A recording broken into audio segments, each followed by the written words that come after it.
Não é fácil romper nenhum tipo de ciclo. E quando a gente está falando de relacionamentos abusivos, após você conseguir fazer todo um esforço para sair dessa relação, lidar com o término pode ser tão difícil quanto. E nesse vídeo eu vou explicitar cada uma dessas etapas e quais as capacidades você tem que desenvolver para superar essa etapa e conseguir viver um outro relacionamento saudável ou até mesmo estar bem com você mesmo, superando os traumas que aconteceram durante essa relação. Então vem comigo que hoje a gente vai falar disso. Antes de começar o vídeo, se você ainda não me conhece, meu nome é Erickson Rosa, eu tenho um projeto chamado Cuidadogia, onde eu capacito para libertar pessoas de relacionamentos abusivos. Eu sou psicólogo e eu tenho especialização em transtornos de personalidade e em psicopatologias. E se você quiser conhecer um pouco mais do projeto Cuidadogia, você pode ir no Instagram, no @Cuidadogia, ou pode também ver os vídeos que tem na playlist aqui. Peço você também que você curta o vídeo e compartilhe e comente abaixo. Isso ajuda o canal a crescer e mais pessoas vão ficar sabendo desse tipo de informação. Então é muito importante que você me ajude também a divulgar esse tipo de conhecimento que você está adquirindo aqui. Então não esquece de já agora deixar o seu curtir e comentar abaixo. Depois, no final do vídeo, você comenta abaixo com a sua dúvida, eu também responder ela. E faz parte também do grupo silenciado do WhatsApp, que tem aqui o link abaixo para você participar do grupo e também ficar sabendo dos novos vídeos que vão ser lançados e das enquetes que eu faço lá. Então, sem mais delongas, vamos lá. A primeira etapa que você tem que entender é que existe um processo. E você está no seu processo, no seu caminho. E o processo, ele é como uma caminhada. Quando você vai fazer uma caminhada longa, né, digamos, você vai fazer uma caminhada de 6, de 10 quilômetros, um passo parece que não é nada. Mas você tem que entender que a soma desses pequenos passos é que vão te levar no seu destino, que vão te levar nesse caminho. Se você não der o primeiro passo, se você não dar um pequeno passo, você nunca vai conseguir chegar naquele lugar. Então, às vezes, a gente acha que as pequenas ações que nós tomamos durante o dia são pequenas demais, mas na verdade são pequenos passos que a gente está dando. Então, você tem que entender o seu processo e que essa caminhada, ela nem sempre ela vai ser de uma forma linear, ela vai ser com altos e baixos, ou seja, tem um dia que você vai caminhar muito rápido e no outro dia você vai estar cansado e talvez nem consiga dar um passo, no outro dia você vai dar apenas 2 passos, no outro dia 3, mas o importante é a gente continuar nesse processo e entender que isto é um processo de fortalecimento emocional e de uma saída de um lugar abusivo para que você consiga superar. Então você tem que respeitar o seu processo. Então a primeira etapa, quando a gente termina um relacionamento abusivo, que pode ser gerada e que nos incapacita de seguir em frente, é a culpa. E a culpa ela pode vir por diversos jeitos, diversos modos, diversas maneiras e diversas causas. Por exemplo, a gente pode se sentir culpado porque deixou o relacionamento e se sente culpado por, de repente, acabei com a família, encerrei essa relação que era tão importante, uma relação que eu tinha investido tanto tempo. Essa é uma culpa que pode aparecer. Mas entenda que muitas vezes, se você tem essa culpa, significa que não é que você gostaria de terminar a relação. Você tomou a única opção viável. Você teve que fazer aquilo para se proteger.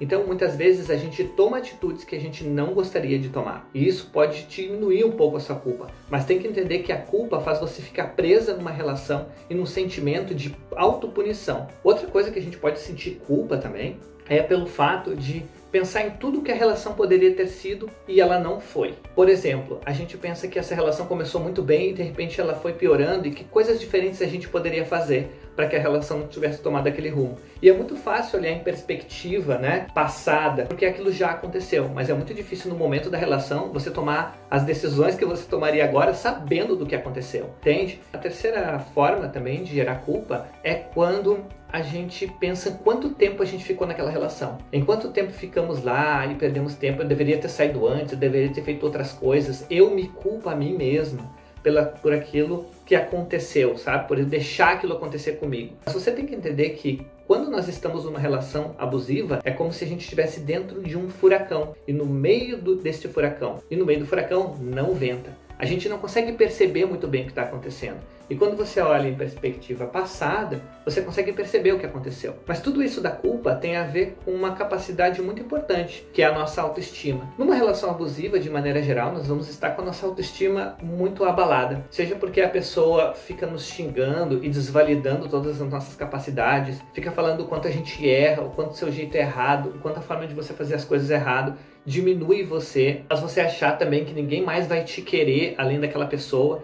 E tudo isso diminui a tua autoestima. E ao diminuir a tua autoestima, a culpa e a responsabilidade, ainda mais se você é uma pessoa que assume muitas responsabilidades, começam a tomar conta de você. Você começa a achar que realmente o fato do relacionamento não ter dado certo pode ser sua culpa. O fato de você não ter saído antes é a sua culpa, é a sua responsabilidade. Então a gente precisa fortalecer a nossa autoestima. E como a gente faz isso? Primeiramente, a gente não vai se depreciar em momento algum. Fique falando mal de você, fazendo piada, sabe? Falando coisas depreciativas de você. Não ria quando as pessoas falarem coisas depreciativas de você, como em tom de piada. Não aceite isso e também não se diminua. Entenda que tudo é um processo. Se você conseguiu sair dessa relação abusiva agora, se você conseguiu dar esse passo fora, você tem que, na verdade, olhar para a sua capacidade que você teve de sair disso. Por mais que tenha demorado tempo, foi o tempo que você precisou para juntar forças para conseguir sair dessa relação. E agora, para superar o término, é o mesmo processo. Você vai ter que lidar com todo um processo de afastamento, de uma nova identidade, porque quando a gente está numa relação,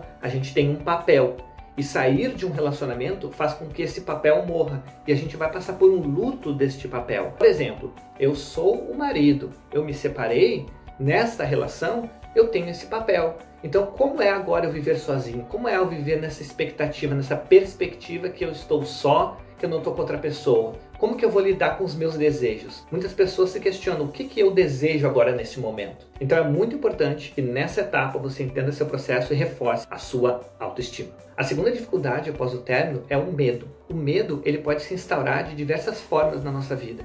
E muitas vezes esse medo ele é plausível, porque ele vem de situações traumáticas. Geralmente, quando a gente está num relacionamento abusivo e ele foi muito agressivo, esse relacionamento abusivo vai criar TEPTs, que são transtornos do estresse pós-traumático. A gente fica traumatizado.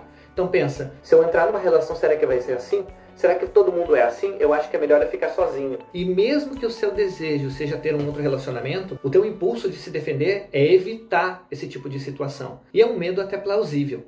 E não só isso, a gente pode ainda ter medo de como eu vou seguir em frente só. E muitas vezes a gente não percebe que durante todo o relacionamento, a gente teve durante muitos anos sozinho nessa relação, dando conta de tudo só. Então é entender que o medo é um mecanismo de defesa que serve para nos proteger. Se a gente vê algo ameaçador, a gente tenta se afastar disso. E a gente não tem que lutar contra esse medo ou não ter medo.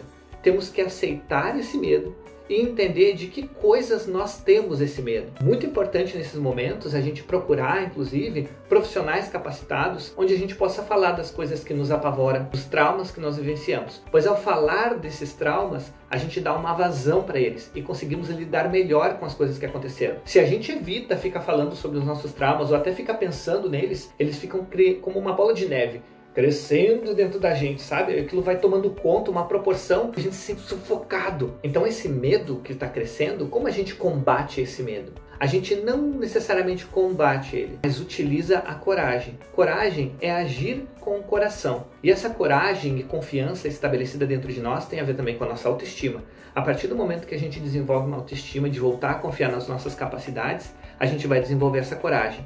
E a coragem não é a ausência do medo, é agir mesmo que a gente tenha medo. E é muito importante nesse momento também essa capacidade de buscar apoio e ajuda se a gente precisa. Se você precisa de alguém que te escute, que você possa falar, busque um profissional capacitado para te ouvir, para que você consiga desenvolver essa coragem de seguir em frente e a confiança que você precisa para dar um passo de cada vez a cada dia. Quando a gente fala sobre essa terceira, que é a vergonha, quando a gente está falando sobre a vergonha, vem muito essa questão da validação dos outros. E sempre tem uma tia, sempre tem um tio, um primo, um encapetado em algum lugar da face da terra, amigos, né, que vão lá e vão dizer: por que você se separou dele? Ele é uma pessoa tão boa. Por que você fez isso?